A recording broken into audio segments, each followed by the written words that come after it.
Assalamualaikum warahmatullahi wabarakatuh.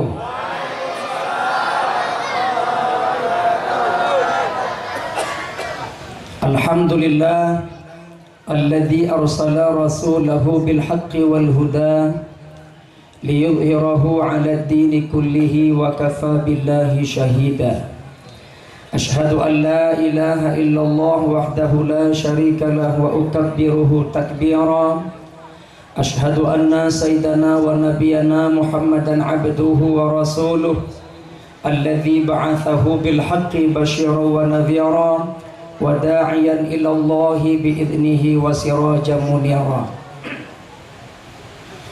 Allahumma salli wa sallim wa barik ala abdika wa rasulika sayyidina Muhammad wa ala alihi wa ashabihi wa sallim tasliman katsira. Amma ba'du, wa qala Allah subhanahu wa ta'ala fil Qur'anil Aziz. A'udzu billahi minasy syaithanir rajim. Bismillahirrahmanirrahim. Laqad kana lakum fi rasulillahi uswatun hasanah liman kana yarjullaha wal yawmal akhir wa dzakarallaha katsira. Qala an-nabiy sallallahu alaihi wasallam, innama bu'ithtu liutammima makarimal akhlaq. Wa fi haditsin ukhra, la saghirata ma'al israr wa la kabirata ma'al istighfar. Sadaqallahul azim wa sadaqan nabiyil karim.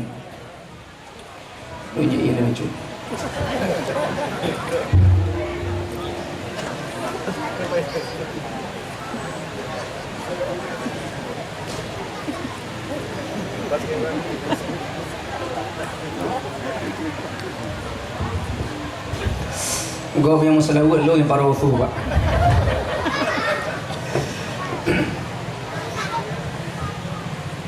Pertama yang saya muliakan, yang mewakili Pangdam Iskandar Muda, yang mewakili Bapak Gubernur, yang kami muliakan Bapak Kapolres, anggota DPRK Banda Aceh, penghormatan kepada seluruh para alim ulama, guru-guru saya. Mohon maaf tidak bermaksud mengajarkan etik berenang, tidak bermaksud mengajarkan kuda berlari, tidak bermaksud mengajarkan guru yang sudah menjadi maha guru. Saya memberanikan diri malam ini hadir memenuhi undangan yang mulia Syekh kita Zamhuri Ramli SKMA. Itu berpegang pada ayat wa tawasaw bil haqq wa tawasaw bis sabr. Saling memberikan peringatan tentang kebenaran, saling memberikan peringatan tentang kesabaran. Memberanikan saya yang kedua adalah balighu anni walau ayah, sampaikan olehmu walau sepotong ayat. Malam ini saya berdiri bukan di hadapan jamaah yang tidak faham apa-apa. Saya malam ini berdiri di hadapan jamaah yang dalam hatinya semua bersemi Allah dan Rasul. Malam ini saya berdiri di hadapan jamaah yang semuanya para abid, ahli-ahli ibadah. Tidak bermaksud mengajarkan ahli ibadah, tapi menyampaikan sepotong ayat itu yang kami tahu. Yang kami hormati pimpinan Majelis Zikir dan Salawat Zawiyah Nurun Nabi Naqsabandiyah Haqqani, Syekh Zamhuri Ramli SKMA beserta seluruh para guru-guru kita dan seluruh jamaah zikir. Mohon maaf tidak saya sebutkan satu persatu, saya khawatir pendek ceramah saya. Banyak penghormatan, hormat ini, hormat itu, akhirnya jatah ceramah 1 jam terpangkas setengah jam, habis waktu penghormatan. Maka tak saya hormati semuanya, nanti ceramah saya singkat. Kalau sudah singkat ceramah, saya buru-buru Kalau sudah buru-buru, hilang konsentrasi. Kalau hilang konsentrasi, hilang kontrol. Akibatnya aib sendiri terbuka sama orang saya tak sadar. Aib-aib buka bagok. Makanya kalau ngomong hati-hati, diatur bahasa pelan-pelan, kontrol jangan sampai terbuka aib sama orang. Sebagaimana contoh begini, seorang istri berkata kepada suaminya, suamiku sebelum berangkat kerja makan dululah. Apa kata suaminya? Gak usah, di kantor ada. Apa kata istrinya lagi? Suamiku kalaupun tak makan, minum secangkir teh pun juga boleh. Apa kata suaminya? Gak usah, di kantor ada. Suamiku sebelum berangkat kantor kecup kening mama dulu lah. Nggak usah. Iya. Di kantor banyak Pak. Ini yang saya khawatir, cepat-cepat ngomong ayat terbuka sama orang. Yang saya hormati seluruh majelis zikir, majelis sholawat yang hadir di tempat yang mulia ini, semoga kita menjadi ahli-ahli surga. Jamaah kaum muslimin yang dimuliakan Allah, kita bersyukur kepada Allah Subhanahu wa taala, tak pernah bosan mengenal kata syukur. Karena Allah juga tak pernah bosan memberikan rahmat dan nikmat kepada kita. Dari tidur sampai bangun tidur, dari tutup mata sampai buka mata, Allah tak sedikit pun mengurangi kasih sayangnya kepada kita. Syukur bukan cuma sekedar lip service. Syukur bukan sekedar bahasa bibir, tetapi syukur dalam bentuk amalan kita. Maka kata Rasulullah dalam hadis qudsi, ya bani Adam, wahai anak-anak Adam, tafarraq li'ibadati, pusatkan ibadah kepadaku. Ibadah itu sungguh-sungguh. Maka kata Ustaz Zamhuri tadi, kalau bersolawat sungguh-sungguh. Solawat pertama tidak ada zuk, solawat pertama tidak ada ruh. Begitu diajak pada solawat kedua, muncul ruhnya. Artinya diajak kita bersungguh-sungguh dalam segala hal ibadah. Makanya kalau ibadah itu bukan sekedar berlalu, kan cile-cile, bebutu-butu. Karena Allah pun tak pernah tanggung-tanggung memberikan nikmatnya kepada kita. Allah tidak pernah sedikit pun menggantungkan pemberiannya kepada kita. Allah tidak sedikit pun ragu memberikan kasih sayang kepada kita. Begitu juga kita sebagai hamba tak pernah sedikit pun ragu mempersembahkan diri kita, ruh kita hanya kepada Allah Subhanahu wa taala. Semuanya adik-adik, coba semuanya. Salnya Ubi Raya Sal Maurun. Ayo semuanya duduk yang rapi, yang bagus. Aduh, mau dengar ceramah nak? Coba yang besar aja mau dengar ceramah. Yang anak-anak mau dengar ceramah. Yang besar mau dengar ceramah. Betul. Jujur. Bohong. Ya, yang bohong masuk syur. Yang bohong masuk neraka. Yang jujur masuk syur. Tunjuk tangan yang suka neraka. Tunjuk tangan yang gak suka surga. Boleh tahu siapa produk ini, Pak? Ya, sudah duduk yang rapi, Ya. Saya ulang balik, tafarraq li'ibadati, sungguh-sungguh beribadah kepadaku dalam segala aspek. Kita berhaji sungguh-sungguh, berumrah sungguh-sungguh, sholat sungguh-sungguh, puasa sungguh-sungguh. Dalam semua aspek ibadah diminta kesungguhan. Pusatkan perhatianmu, ibadah kepadaku. Apa janji Allah jamaah yang berbahagia? Amla qalbaka ghina. Orang yang sungguh-sungguh beribadah kepada Allah, Allah penuhi hatinya dengan kekayaan. Kaya hati. Boleh pilih Bapak Ibu, mana lebih suka kaya harta atau kaya hati? Atau miskin harta, kaya hati? Miskin harta, kaya hati. Pilih mana? Kaya hati atau miskin harta? Kaya hati, miskin harta. Kalau saya pilihnya kaya hati, kaya harta. Terserah ibu, bapak ibu, terserah. Saya milih kaya hati, kaya harta. Orang yang beribadah kepada Allah, amla qalbaka ghina, aku penuhi hatimu dengan kekayaan. Makanya orang-orang yang sempurna ibadah, hati tenang. Coba tes ibu, tidak usah sholat isya langsung bubuk, nggak usah sholat isya tidur, kira-kira gelisah apa tidak? Gelisah bagi mereka yang terikat ibadah. Tapi bagi mereka yang tak terikat dengan ibadah, langsung tidur, ngorok, ngeces, di bantal cukup banyak Pulau Sumatera. Bayi bantai bangkit saya gua. Nggak terikat dengan ibadah. Tapi yang terikat dengan sholat, belum sholat isya gelisah. Apa kata suami? Bunda kok bolak-balik, ada yang kurang ya? Apa bau ketek ayah nggak enak? Bukan, saya belum sholat isya. Tapi kalau sudah sholat isya, tenang rasanya kita tidur. Malah kata Nabi, mau tidur pun berwudu. Mau tidur berwudu. Nah ini jarang kita praktek. Saya Ustaz sudah sholat isya masih ada wudu, apa harus berwudu lagi?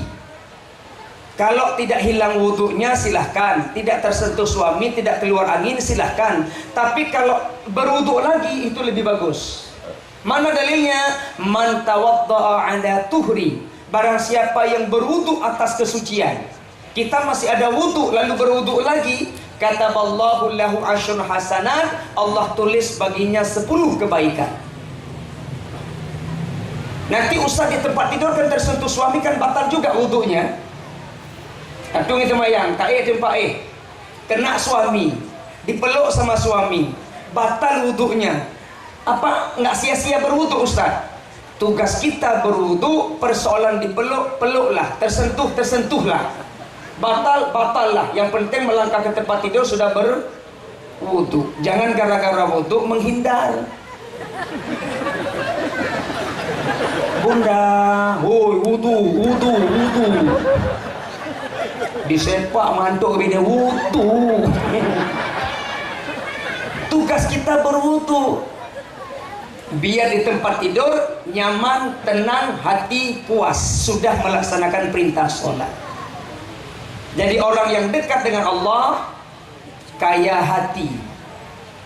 Banyak orang kaya, hartanya melimpah tapi hati tak tenang.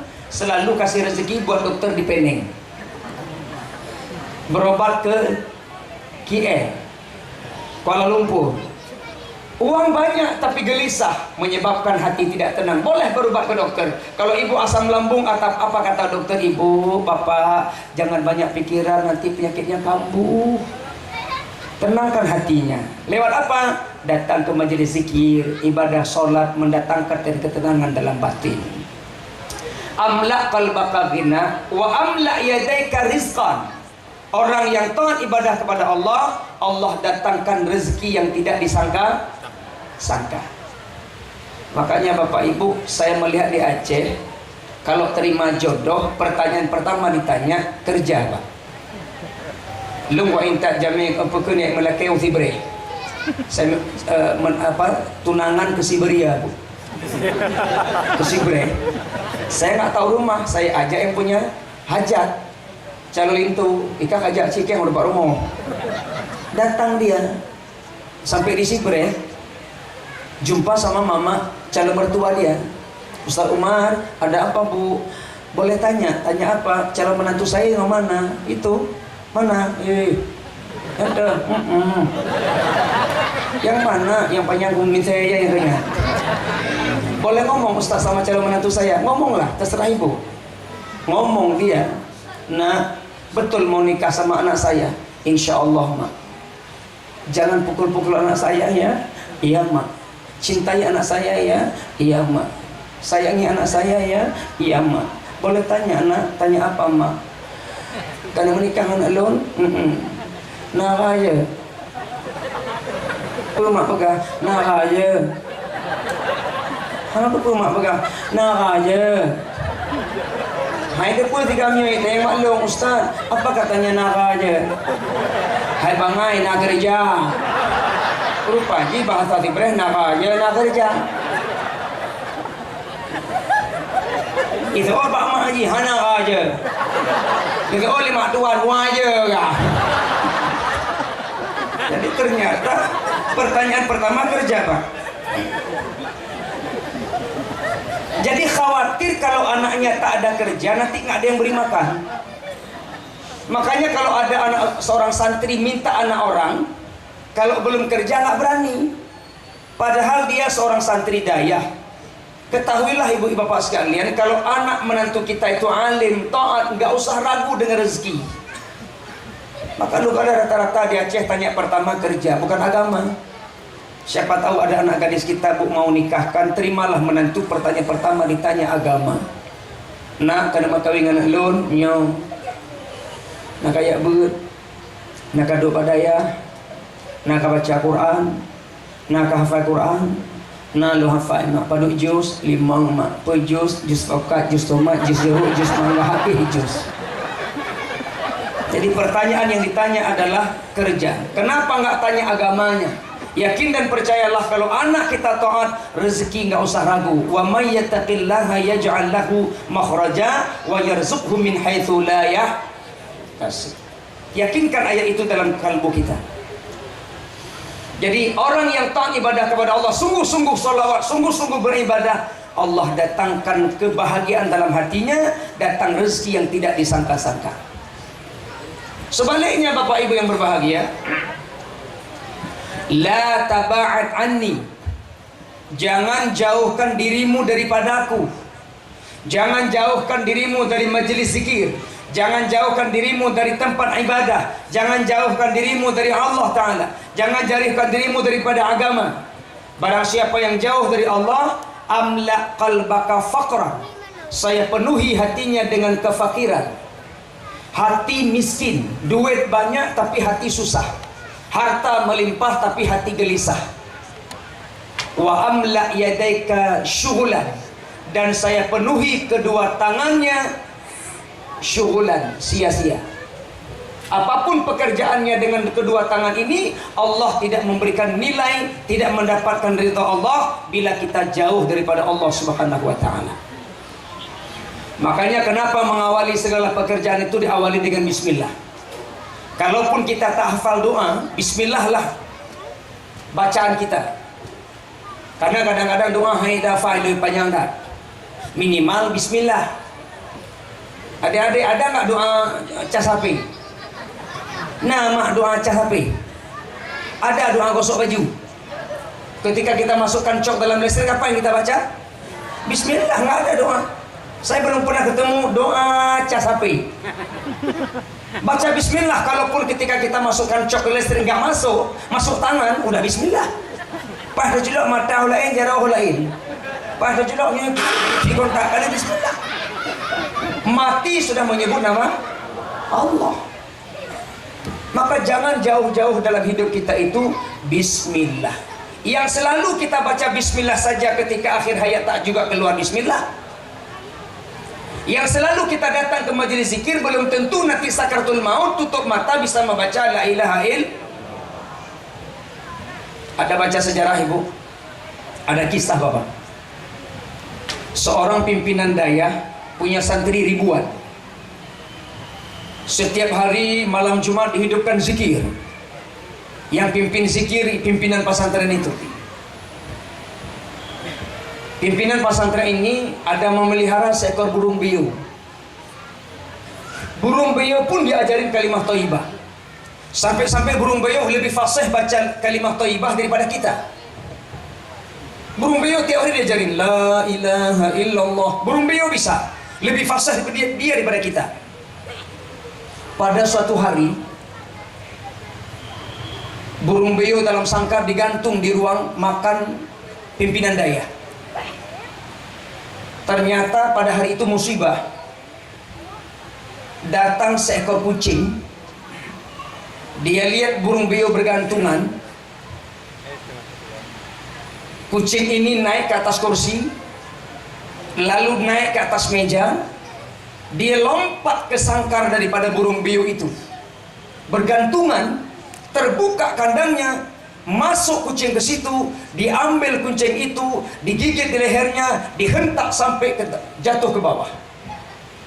Tak lama kemudian masuk pimpinan dayah, buka pintu, dia lihat kucingnya tergeletak, burungnya tergeletak, kucingnya diusir. Padahal dua-dua peliharaan, tapi yang lebih dia sayangi burung beo itu. Dengan sedihnya burung beo itu diambil oleh ustadz pimpinan dayah, dibungkus dengan kain kafan, dibawa ke belakang, digali liang lahat, dimasukkan ke liang lahat. Duduk dia termenung. Oh burungku, kenapa engkau tinggalkan aku? Sekian lama saya mengajarkan kalimat thayyibah kepadamu, tapi tak kala saya lihat engkau sakaratul maut, yang bunyi cuma ker ker ker. Kenapa lehermu tak bisa baca la ilaha illallah pada tiap hari saya ajarkan? Begitu fasih kamu baca, tapi ketika sakaratul maut engkau keluar kata ker ker ker. Sedih pimpinan dayah sehingga berduka sampai seminggu. Karena seminggu pimpinan dayah nggak keluar dari kamar, santri semuanya datang ketok pintu. Ustaz, malam pertama diketok nggak ada jawaban. Pulang santri balik masuk ke biliknya. Malam kedua ketok lagi. Ustaz, keluarlah, kami sedih. Kenapa engkau nggak keluar? Nggak ada suara. Malam ketiga ketok lagi. Ustaz, saya tahu burung Ustaz sudah hilang. Saya tahu Ustaz bersedih, berduka. Kami siap untuk merepe baju tapo, untuk beli burung yang baru kepada Ustaz. Lalu Ustaz pun buka pintu, tersinggung kecapannya seolah Ustaz miskin tak sanggup beli lagi. Santriku, perintahkan semua teman-teman kalian masuk ke dalam musola. Saya ingin memberitahukan kenapa selama seminggu saya tak jumpa dengan kalian. Semua santri kumpul balik di aula pengajian, di musola. Datang Ustaz memberitahukan, wahai santriku semua, tahu kenapa saya seminggu tak keluar jumpain kalian?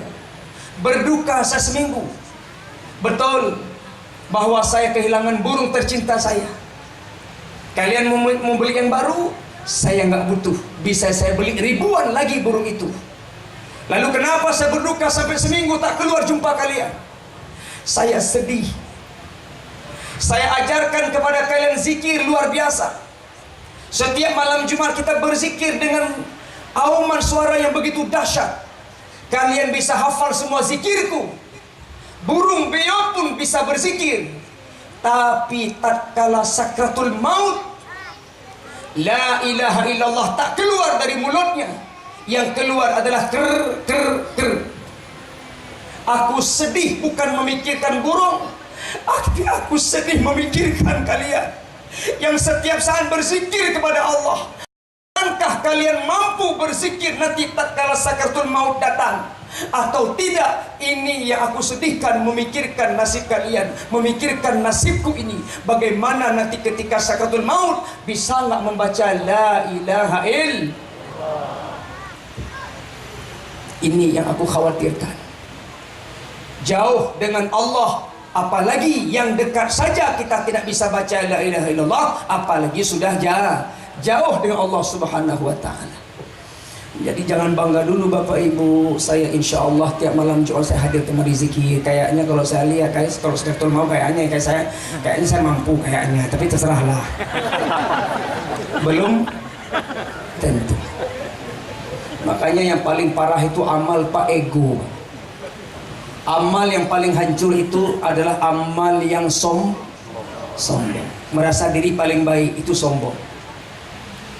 Makanya kita datang kemari kalau bukan karena Allah, sia-sia belaka. Kalau datang kemari setiap malam Jumat kita berzikir, kita datang malam ini kalau bukan karena Allah, sia-sia belaka. Amal yang paling penting adalah keikhlasan. Ada teman saya kirim WA, Pak. Ikhlas itu kalau masih diucapkan belum ikhlas, Pak. Ikhlas itu kalau masih diucapkan belum ikhlas. Berarti saya yang ucapkan tadi juga belum ikhlas. Apa buktinya? Salah satu surah yang tidak disebut kata-katanya dalam ayat itu surah Al-Ikhlas. Surah An-Nas ada kata-kata An-Nas di situ. Surah Al-Falaq ada kata-kata Al-Falaq di situ. Surah Al-Lahab ada kata-kata Lahab di situ. Surah An-Nasr ada kata-kata Nasr di situ. Surah Al-Kafirun ada kata-kata kafir di situ. Surah Al-Ma'un ada kata-kata Ma'un di situ. Al-Kautsar ada nama kata-kata Kautsar di situ. Surah Al-Fil ada kata-kata Fil di situ. Dan surah-surah yang lain. Tapi Ikhlas tidak ada kata ikhlas dalam surah itu. Betul tidak? Berarti orang yang mengucapkan ikhlas belum ikhlas. Ikhlas tak ada ucapan kata-kata ikhlas. Artinya ikhlas yang tahu hanya kita dan Allah. Maka jangan coba-coba nilai orang lain, kamu nggak ikhlas. Dari mana kamu tahu ada WA Allah? Ikhlas itu antara kita dan Allah Subhanahu wa taala.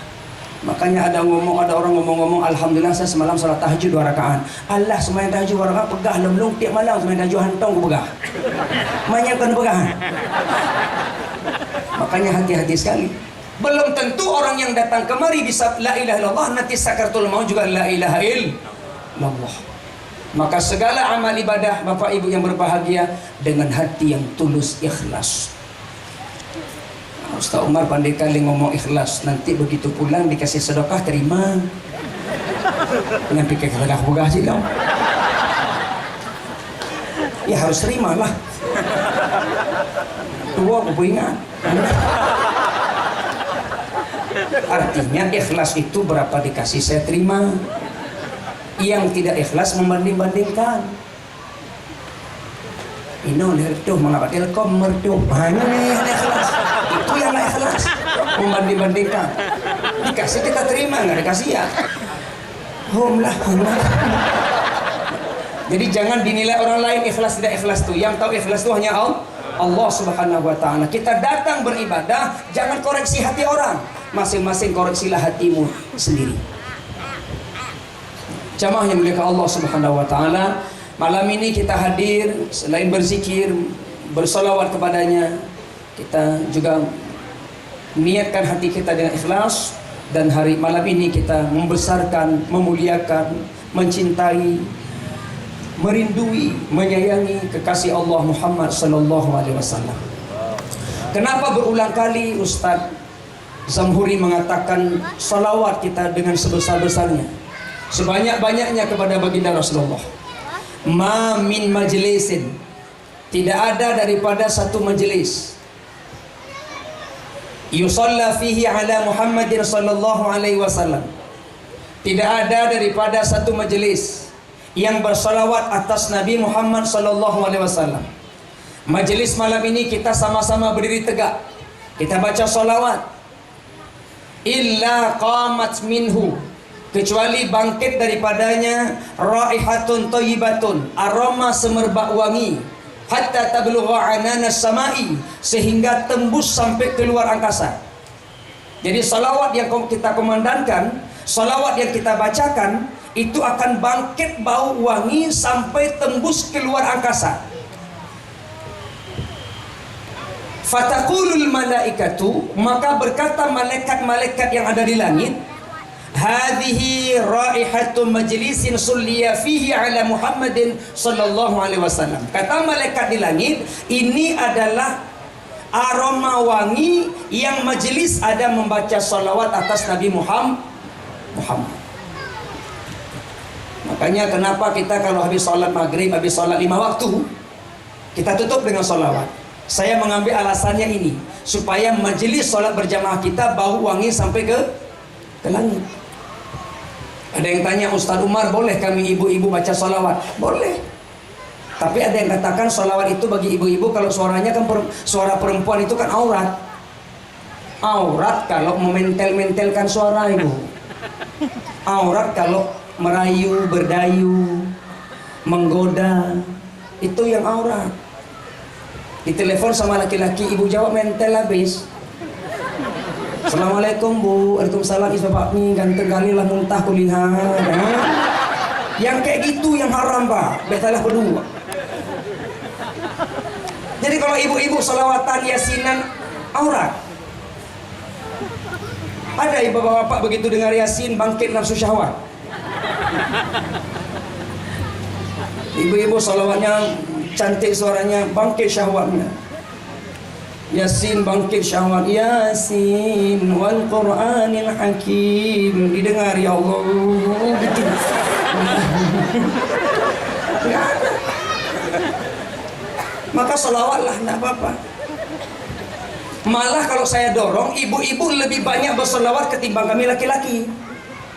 Kenapa? Jasa Muhammad itu besar sekali sama ibu-ibu.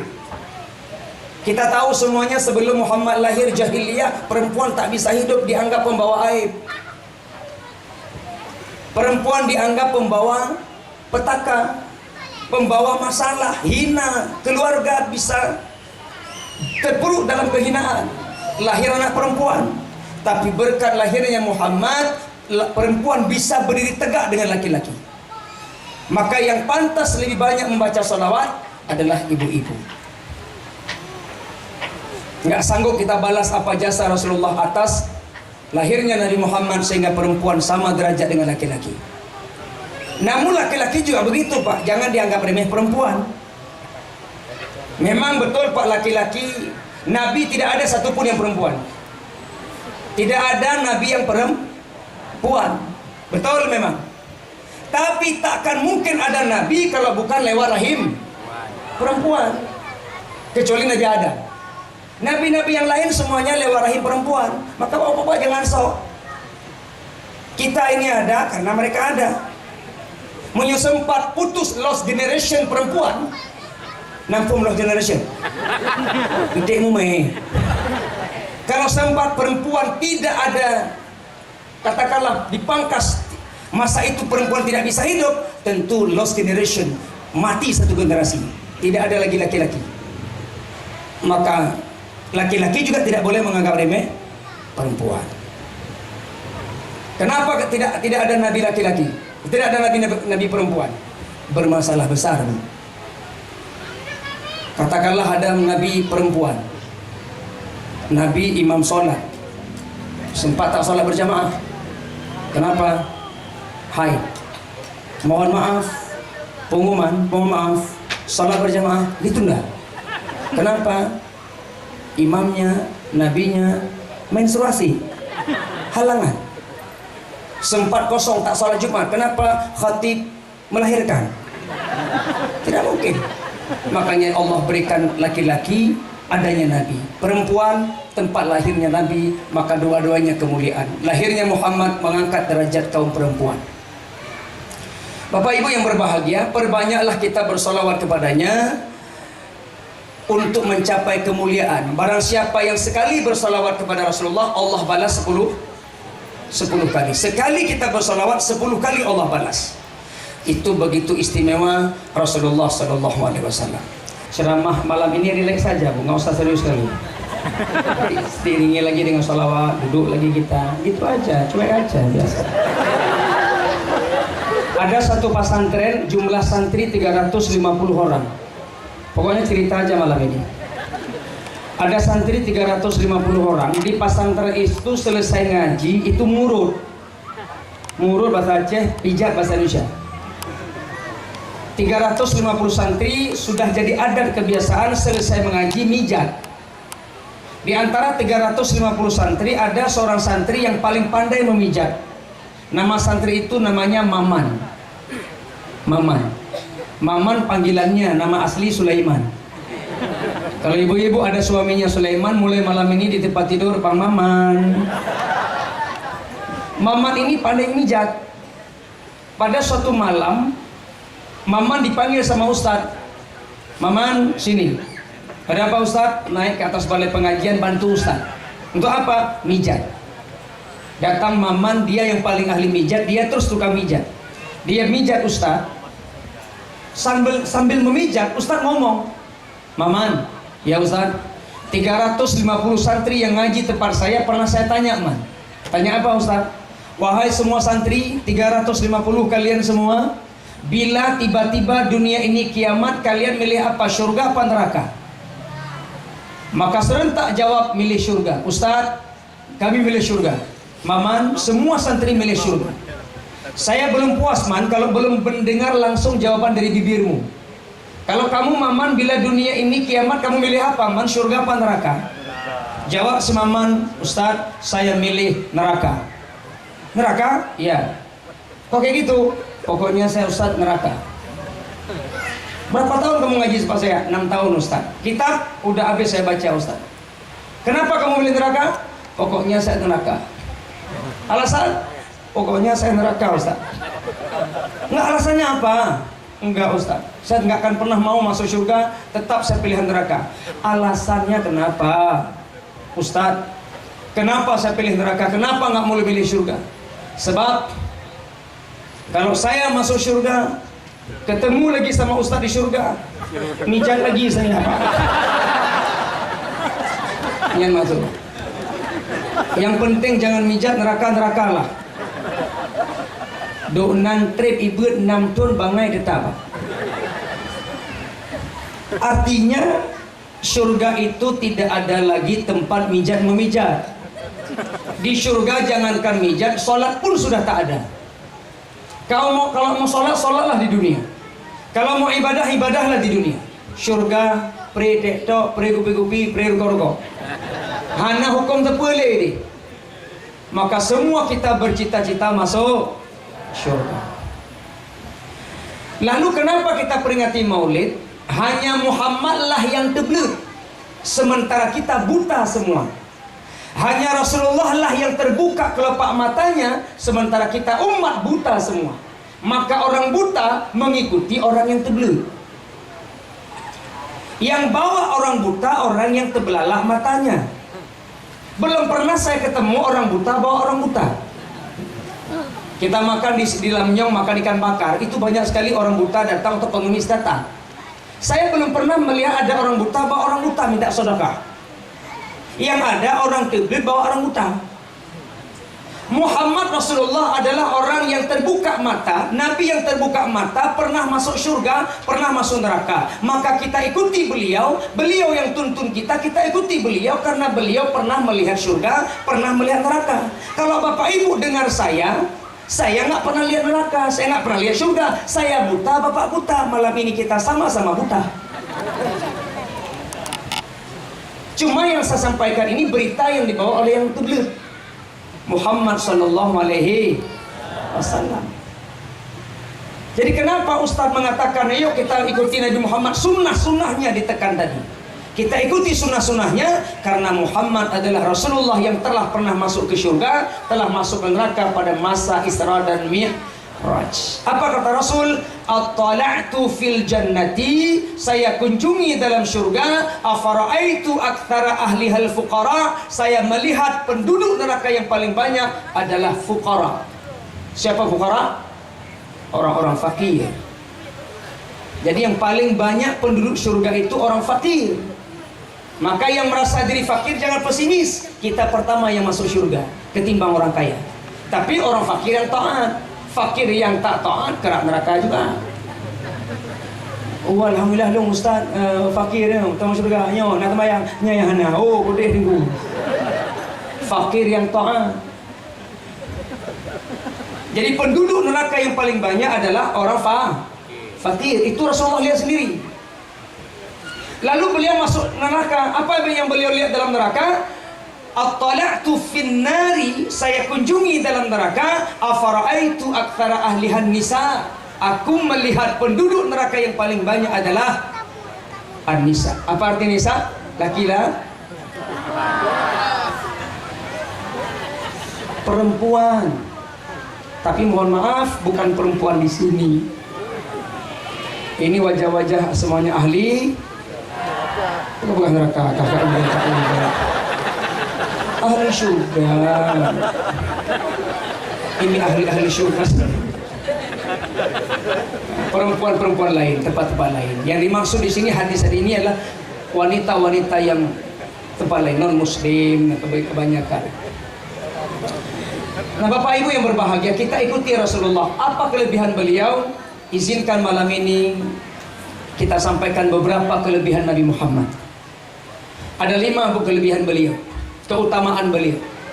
Yang pertama, Rasulullah kelebihan beliau dari segi nama.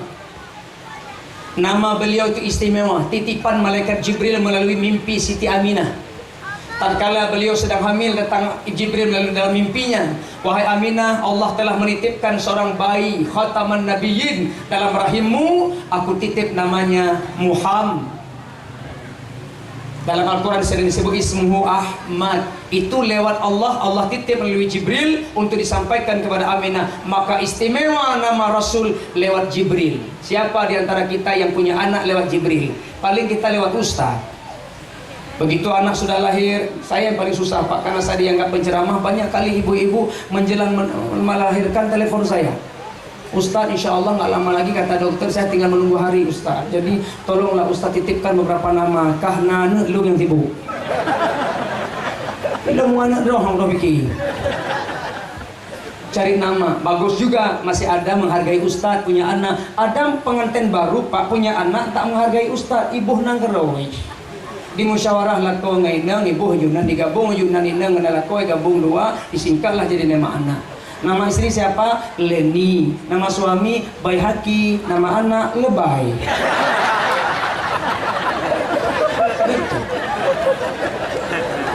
Musyawarah duai. Tengku hanai puruhli. Enggak ada proyek tengku kalinya. Hanai puruhli. Muhammad mulia sekali, yang beri nama siapa? Jibril melalui mimpi Siti Aminah. Maka saya sudah cek Pak, di TK, di SD tidak ada lagi nama-nama anak kita mengikuti nama Nabi. Bolehlah di sini saja saya mau tanya, siapa nak coba bangun Ustaz kasih uang 100.000 yang namanya Syuib? Ada? Nale Pak Syuib. Oke lah, Zakaria ada? Nale. Ada Zakaria bapaknya. Itu pun nak mau dipanggil Zakaria, Bang J.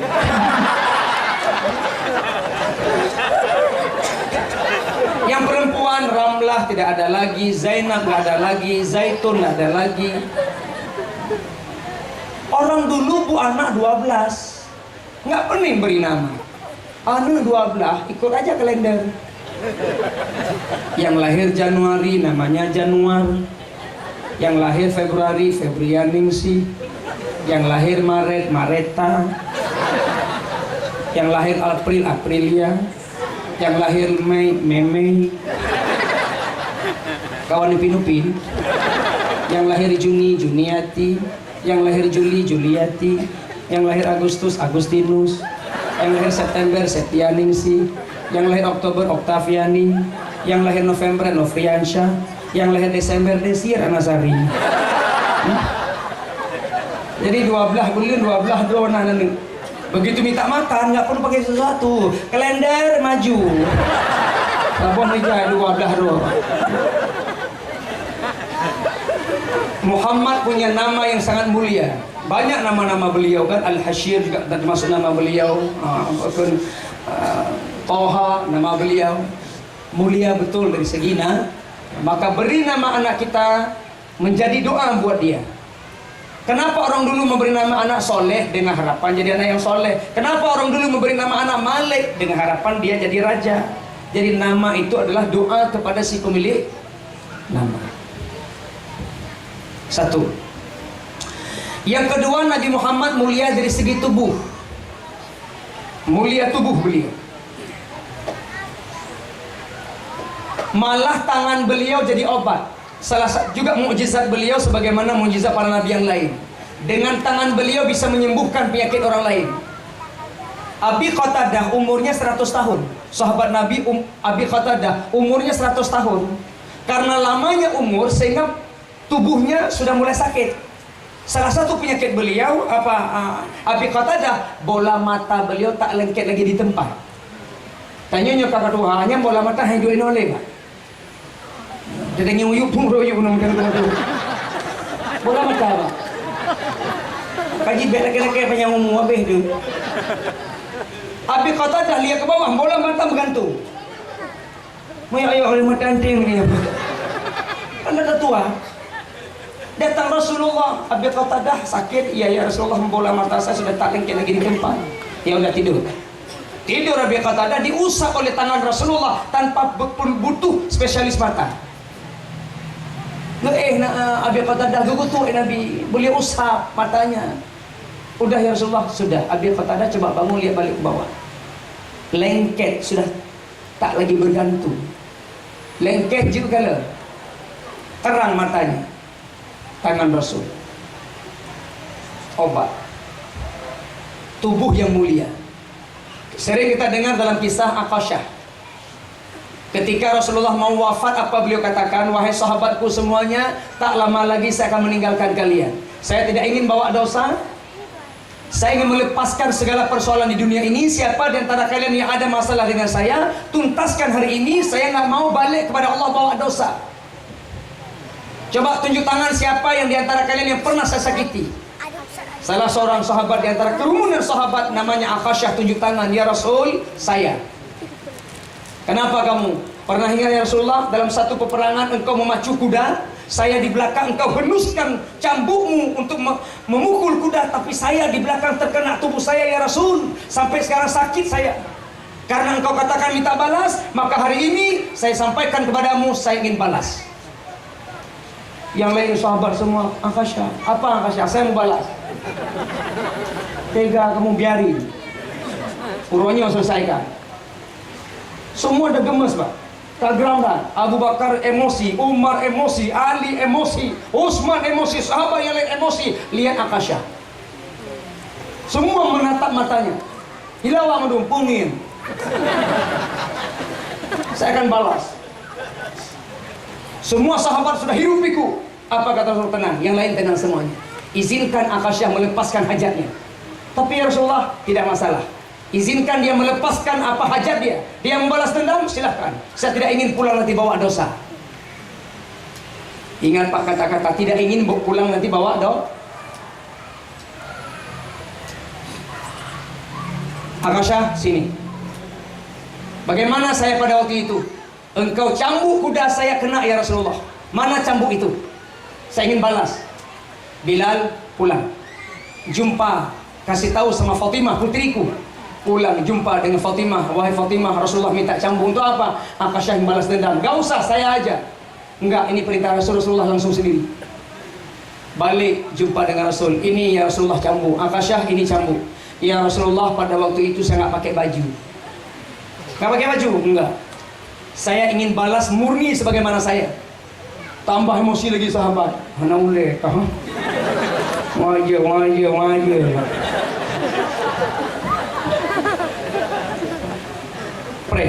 Semua udah gemes, Pak. Ikap mandu. Hampir semua datang ingin maju menghenus pedang untuk menembas leher Akasyah. Rasulullah tenang sahabat. Biarkan dia lepaskan hajat. Datang Akasyah bawa cambuk.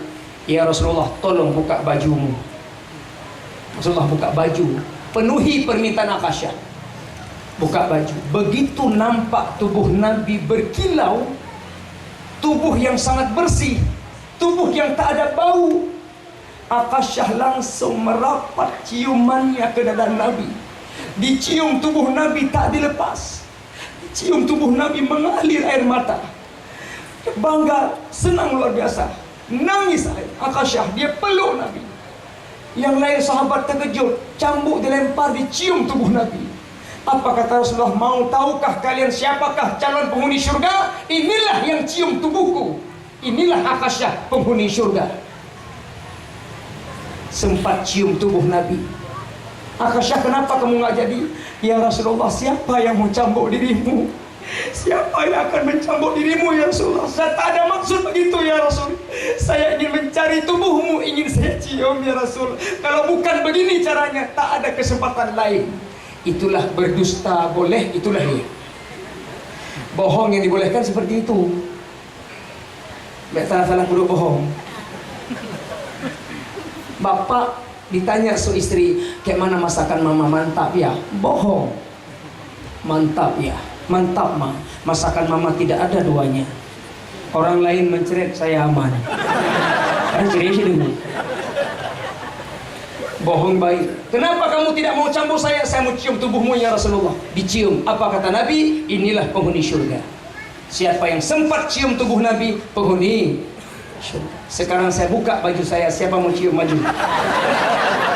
Ayo cium. Dia cium berubah, nak pergi nak tahu penduduk neraka hanya punya yang cium nama. Maka jauh panggang dari api, tubuh kita nggak ada apa-apanya. Tubuh Rasulullah sangat mulia.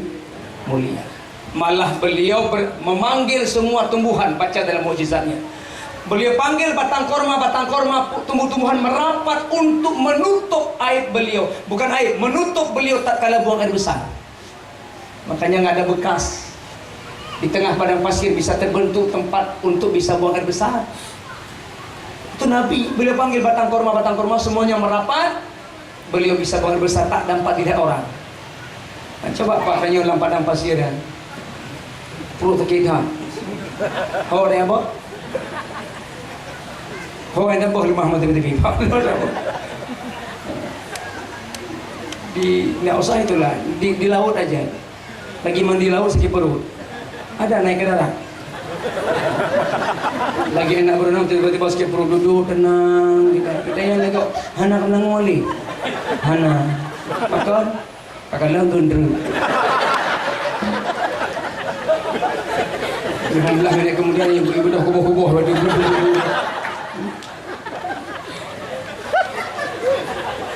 Ada juga yang naik ke atas, tapi enggak ada pasir, idam, baru ikat. Oh, nanda purmo juga ada mau. Ikut purmo, alhamdulillah. Ada kiriman paket. Kalau lemang emang mbak ada memang. Jadi itulah kira-kira. Di tengah padang pasir beliau panggil batang korma-korma merapat semua beliau bisa buang air besar. Tak nampak dilihat aurat beliau. Tubuh yang mulia. Buang air besar tak berbekas, buang air kecil tak berbekas. Beliau makan tidak berbekas. Makanya makan Rasulullah itu jilat kan. Tadi saya makan pakai sendok, saya biasa makan biasa pakai tangan. Tapi karena niat samurak satu bengkok orang tak kayak ini. Maka nak baju punya doa menung ikut leu sama surah di rono naik sunnah betul bekas sunnah jaro tak kira sah. Ini yang samurak. Ini nak baju menjaro nya hai di memak di ciko. Gimana baju ni yang lagi ciruh lamblang. Maka terpaksa pakai sendok. Nabi makan pakai tangan. Habis makan beliau jilat. Kenapa jilat? Biar tidak tersisa makanan. Dan jilat ini pun ada sisi kesehatan ada. Ada enzim yang terkandung di telapak tangan yang dapat mempercepat pembusukan makanan dalam lambung. Tanya sama dokter, betul tidak? Maka Nabi jilat. Jadi Nabi nggak pernah ada penyakit asam lambung. Malah sakit beliau 18 hari menjelang wafat baru sakit. Dari hari-hari nggak pernah sakit. Kenapa beliau jilat? Tadi saya lihat, saya pantau, nggak ada yang jilat satu tubuh. Mana yang jilat? Masuk ulung, hakibong jilat sendok. Jilat. Ibu berani tidak kalau diundang sama Ibu Darwati ke pendopo? Kenal Ibu Darwati? Kenal Ibu Darwati? Yang jual pisang goreng yang penerus. Diundang ke pendopo, makan di depan beliau, semeja dengan beliau, berani tidak jilat? Malu kita, gengsi, itu tempat elit. Kalau kita jilat takut nanti diketawain, ya Allah, ibu lambung dua. Padahal sunnah Rasulullah dari tubuh beliau ini juga mendatangkan kesehatan kepada orang lain. Itu mulia tubuh. Yang ketiga, Nabi Muhammad mulia dari segi pemberian.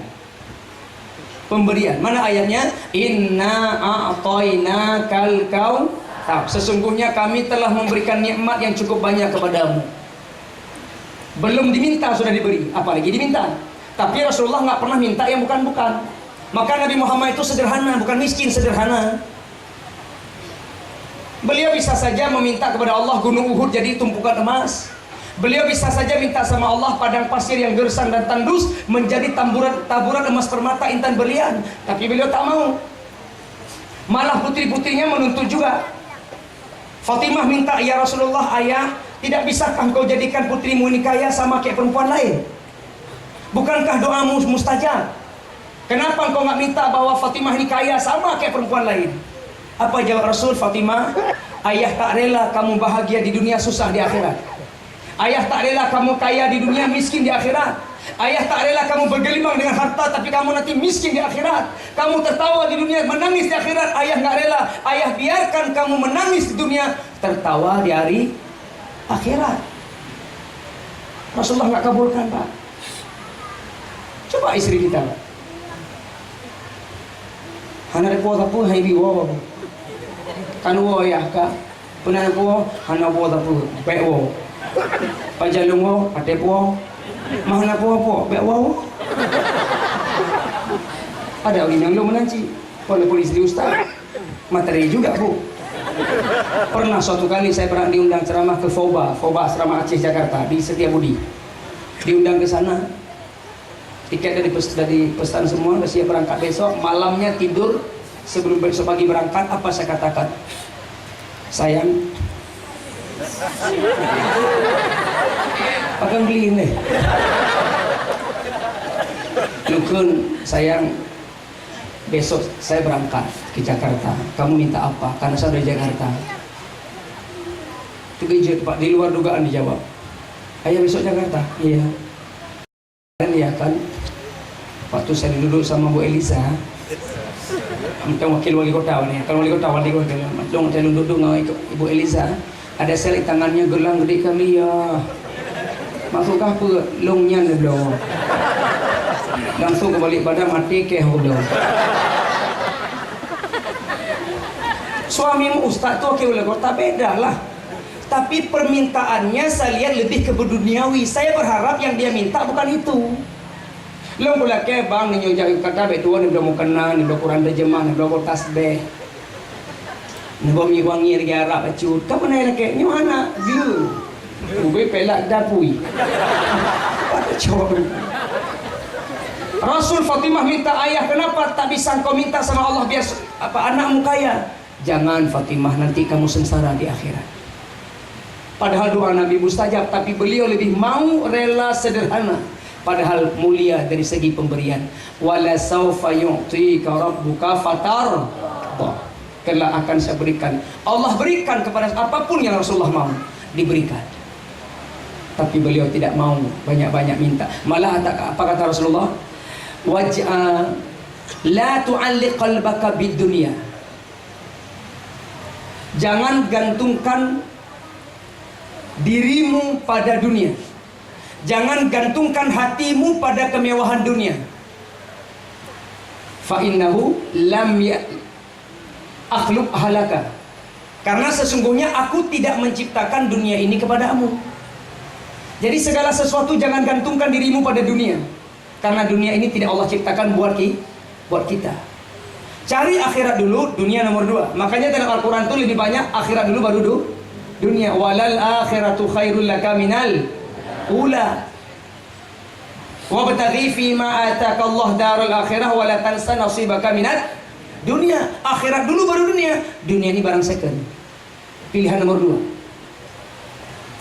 2. Kita tali dunia. Hai masuklah beli dunia. Dunia kita kejar terus.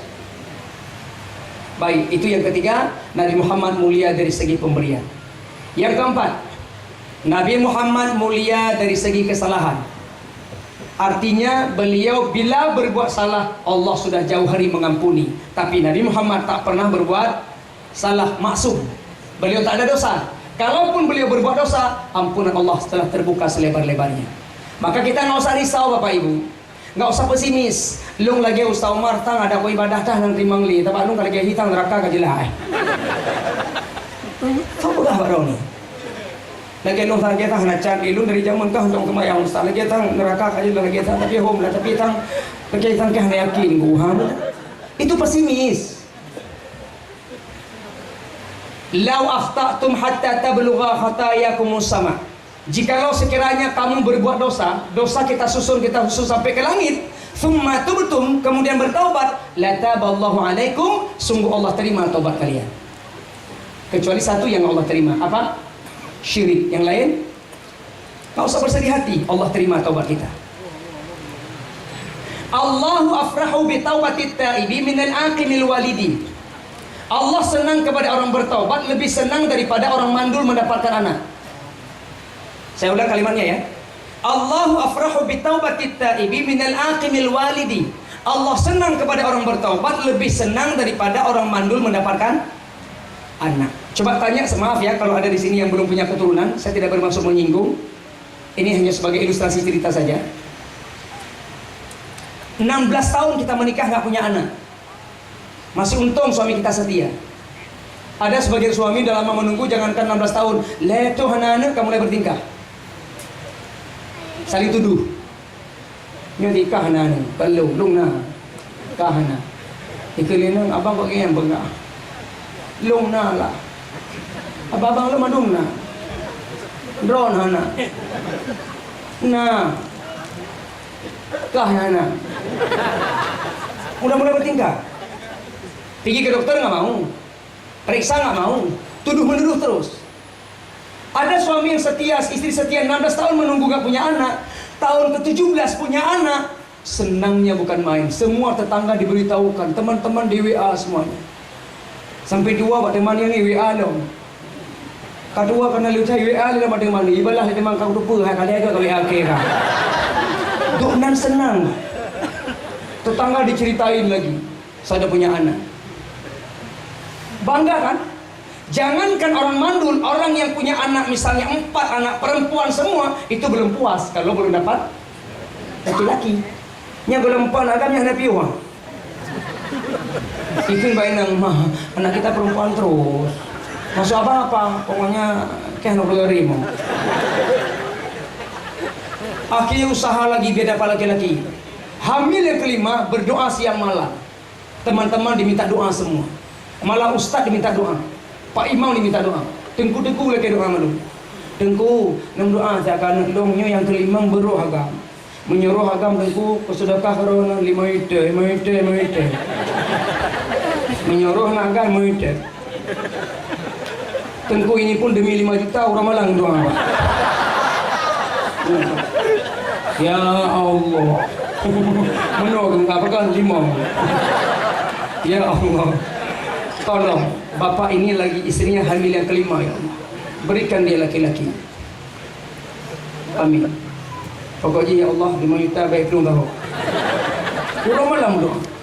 Si suami berdoa juga biar dapat laki-laki.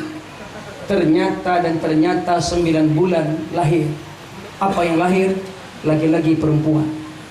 Perempuan lagi. Langsung lemas sang suami.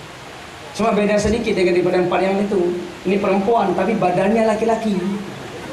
Kelamin ni inang, badan berdago. Makan tak agak macam ni. Diminta maaf sama ustaz. Tengku mohon maaf, anak saya lagi-lagi perempuan tengku.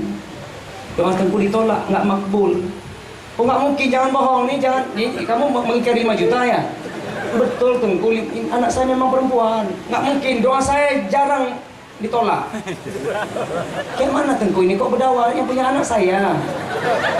Cuma beda sedikit tengku. Kelaminnya perempuan, badannya laki-laki. Oh berarti doa saya diterima setengah. Jadi bayi wanita semua lah.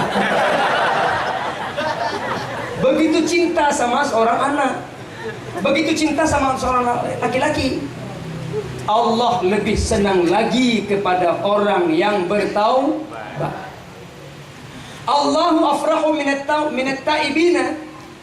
Allah senang kepada orang-orang bertaubat. Minat dham'anil waridi. Lebih senang daripada orang haus yang mendapatkan air. Orang gerah merpa ia senang di tengah padang pasir yang gersang dan tandus, tak ada seteguk air. Matahari begitu menyengat, tubuh dehidrasi, ternyata datang seorang memberikan air seteguk, senang. Allah lebih senang lagi kepada orang yang bertaubat. Allahu afrahu bi taubatit taibi minal dhalil wajidi. Allah senang kepada orang bertaubat lebih senang daripada orang sesat mendapatkan jalan. Di tengah padang pasir kita tersesat, nggak tahu jalan, atau cari alamat kemana-mana nggak tahu jalan. Susah kita, begitu dapat alamat senang. Maka kita mengaponggok supaya hijau alamat berdepan, baik dua bisa dulu. Assalamualaikum Pak Ketua Pemuda, Assalamualaikum Pak Kecik, boleh tanya alamat rumah Pak Tuhaput mana? Pakai Assalamualaikum. Bro, Assalamualaikum. Assalamualaikum. Assalamualaikum. Pak Kecik memang, Waalaikumsalam. Bro lah, Assalamualaikum. Bagus, Assalamualaikum yang ditunjuk betul. Bapak rumah Pak Tua apa dia? Belok lurus, belok kanan, belok kiri sikit. Ada patah mangga depan rumah, ada balai, rumah warna biru, jendela warna kuning. Lurus, tepat. Kenapa sopan Assalamualaikumnya? Begitu dapat alamat, senang. Makanya kalau kita cari alamat tanpa Assalamualaikum, itu yang galak. Oh, rumah kursi Pak. So, rumah kursi. Tepat aja, bila uwi, tepat lah, langgerung. Nggak ada Assalamualaikum. Mencari alamat bolak-balik susah kita. Dapat alamat senang. Allah lebih senang lagi kepada orang yang bertaubat. Berapa kali Nabi Muhammad sehari semalam taubat? 70. Beliau 24 jam 70 kali taubat. Taubatan nasuha. Mengampunkan dosa. Dosa tidak ada, tapi taubatnya luar biasa. Kita dosa banyak, jangankan taubat, wajib dia tinggal. Wajib mendang tinggal. Jadi Bapak Ibu yang berbahagia, Muhammad mulia dari segi kesalahan, beliau tak ada dosa. Satu lagi yang terakhir, beliau mulia. Berapa sudah? 4. Satu lagi, beliau mulia dari segi keridhaan. Ridha. Makanya lahir ayat terakhir apa? Al-yauma akmaltu lakum dinakum wa atmamtu alaikum ni'mati wa raditu lakumul. Jadi Islam yang beliau bawa ini mendapatkan ridha Allah Subhanahu wa taala. Jadi apapun pekerjaan Nabi dari awal sampai akhir, beliau mendapatkan keridhaan Allah Subhanahu wa taala. Dan beliau tidak mengharapkan dunia, beliau tidak mengharapkan balasan apapun, tapi beliau hanya mengharapkan ridha Allah Subhanahu wa taala. Mudah-mudahan apapun yang kita lakukan, setiap amal yang kita lakukan semata-mata mencari ridhonya. Itulah final terakhir, harapan terakhir hanya kepada Allah Subhanahu wa taala. Beliau yang tempat kita tuju, beliau tempat kita berharap, Allah tempat kita berharap, Allah tempat kita tuju, Allah tempat kita mencari segala ridhonya. Apapun profesi kita, ibu sebagai seorang istri, bapak sebagai seorang suami, carilah ridho Allah Subhanahu wa taala. Jangan ungkit-ungkit. Orang yang akan terhapus amal ibadahnya, wa nadharuhu, orang yang selalu memperhatikan amal kebaikannya tapi diungkit-ungkit. Jangan usah diungkit. Kebaikan yang kita buat nggak usah diungkit-ungkit. Biarkan, serahkan sama Allah Ta'ala. Ibu marah-marah sama suami, masa lalu jangan diungkit. Ini saya bukan rahasia Pak sedikit. Ibu-ibu ini satu Pak, tolong dijaga dengan baik. Ibu ini mudah memaafkan tapi susah melupakan Pak. Tolong diingat, perempuan mudah memaafkan tapi sulit melupakan. Kalau maaf cepat sekali. Begitu kita ada salah sedikit, minta maaf ya, ayah salah tadi ya. Ayah minta maaf ya. Ya udah jangan ulang lagi ya. Iya. Tu boleh ukur, terus begalong. Hati ingat yang meninggal ikut. Ibu maaf kali pilih ungkit-ungkit lah. Emosi cepat betul. Malah kadang-kadang kalau kita nggak pulang dicari sampai ke warung kopi. Nggak sampai di rumah dia tunggu marah. Di warung kopi dimaki-maki. Semua binatang di absen semua. Lagi kebur, lagi antai, lagi kebur, lagi kebur singa. Rubena binatang itu batuk itu orang-orangnya. Emosi tinggi sekali. Tapi memaafkan cepat. Makanya bapak sekalian hati-hati Pak. Kita ini kadang-kadang ketika sedang sehat kita maki-maki entah apa-apa. Dia simpan tuh. Ini kekubahan, lah memori kebah. Kenju, pre. Begitu kita stroke, nggak bisa maaf lagi, nggak bisa kita maki lagi, disitulah diungkit. Begitu kita stroke, katanya baru ikut ngomong. Berapa berjalan bercuba buka lagi kau ni ngomong. Pada dekat aku kena macam kamu, cibidah, cium. Disitulah dia mulai bangkit. Sampai kata pegah baji, mereka dah poket tapi pegah. Baru diungkit. Maaf sudah diberikan, tapi diungkit dulu. Makanya hati-hati. Ibu saya mohon tidak mengungkit-ungkit kebaikan. Bapak gitu juga, jangan diungkit-ungkit amal kebaikan.